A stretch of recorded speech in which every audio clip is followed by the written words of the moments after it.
मजे की बात है, सबसे पहले गवर्नमेंट 8.5 अरब रुपया जो इनको तनख्वाहें दी गई हैं वो फोरफिट किया जाए, पहला मुतालबा। और दूसरा, इनकी डिटेल निकाली जाए।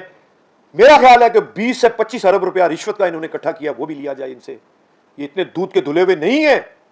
ये 76.4 अरब क्यों निकला एकदम? IMF ने इनको डंडा दिया है कि तुम अपने अखराजात बताओ। ये सारी इंफॉर्मेशन नेट पे अवेलेबल है जो मैंने आपको निकाल के दी है। और 10 अरब रुपया कमा रहे हो 10 साल में, और जालमो 8.5 अरब रुपया खर्चा कर रहे हो। ये कौन सा कारोबार है? और अल्लाह के लिए 1.5 अरब रुपए के लिए हमारे ऊपर हाकम लगा दिए। और 1.5 अरब वैसे हमसे ले लो 10 साल में, वो 25 करोड़ रुपया साल का बनता है, 2 करोड़ रुपया महीना बनता है। हम हाथ जोड़ के गवर्नमेंट को दे देते हैं, इस महकमे को खत्म करें। ये क्या अथॉरिटी है कि आपने मुल्क को तबाह कर दिया? देखिए जी, कोई मुशावरत नहीं। अगर काश ये मुशावरत करते तो मैं हुकूमत से पूछता कि असम्बलियां किस लिए हैं। ये बिल डालने से पहले असम्बलियों में जाना चाहिए था, कौमी असम्बली में, सेनेट में जाना चाहिए था। ये पब्लिक को डायरेक्ट टीका लगाने की क्या जरूरत थी? इस तरह तो फुल्लन देवी भी नहीं करती थी। एक ही पेज पे है जी, 1 रुपया हम भी नहीं देना चाहते। बात यह है कि कोई हमसे बात तो करते। और भाई 6 महीने का बिल डिडक्शन होता है। वापडा का क्या कानून है? 6 महीने का कानून है वापडा का, कि 6 महीने से पुरानी डिडक्शन आप नहीं डाल सकते। अगर डालते हैं तो पिछले SC एक्सियन को गोली मारो ना उसको, उसने क्यों चोरी कराई? भाई चंगे समझदार हो, ये सारे PhD डॉक्टर हैं, ये सारे दुनिया से पढ़ के लिखे पढ़े लिखों ने पाकिस्तान को तबाह कर दिया है।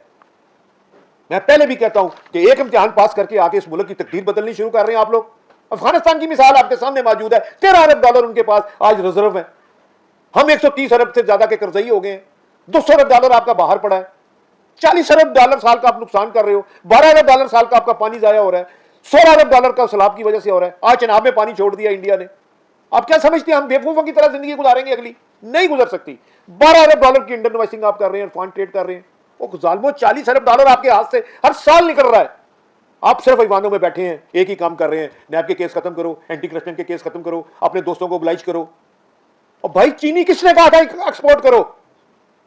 गलत काम आप करते हैं, अवाम 25 करोड़ अवाम उसको भुगत रही है। इस तरह मुल्क का निजाम कितना अच्छा इस तरह चलाएंगे आप लोग? क्या मुल्क इस तरह चलते हैं? इस तरह तो घर का निजाम नहीं चल सकता। एजुकेशन आप नहीं दे रहे, हेल्थ आप नहीं दे रहे, सड़कें आपकी नहीं है, पोल्यूशन सिस्टम आपका ठीक नहीं है। और भाई आप करना क्या चाहते हैं? ड्रेन सिस्टम आपका ठीक नहीं है। लाहौर का वाटर लेवल 600% नीचे चला गया। और भाई आप इस पे सोचें, आप सिर्फ लाइकिंग डिसलाइकिंग के चक्कर में सारा दिन असेंबलियों में वक्त जाया कर रहे हैं। 200 अरब डॉलर लाने के ऊपर बात की जाए। सबसे पहले क्वेश्चन मेरा ये है हुकूमत से कि 200 अरब डॉलर कैसे वापस आएगा? 50,000 ड्यूल नेशनल इस वक्त असेंबलियों में, ब्यूरोक्रेसी में। और आपने ख्वाजा साहब की बात सुन भी ली है कि पुर्तगाल में क्या हो रहा है। जब चोर अपनी बंदर बांटते हैं ना तो हर किसी को नंगा कर देते हैं।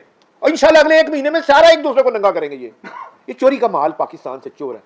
जो अंग्रेज करके गया इन्होंने खुद कर दिया वो काम। सारा कुछ लूट के बाहर भेजे जा रहे हैं।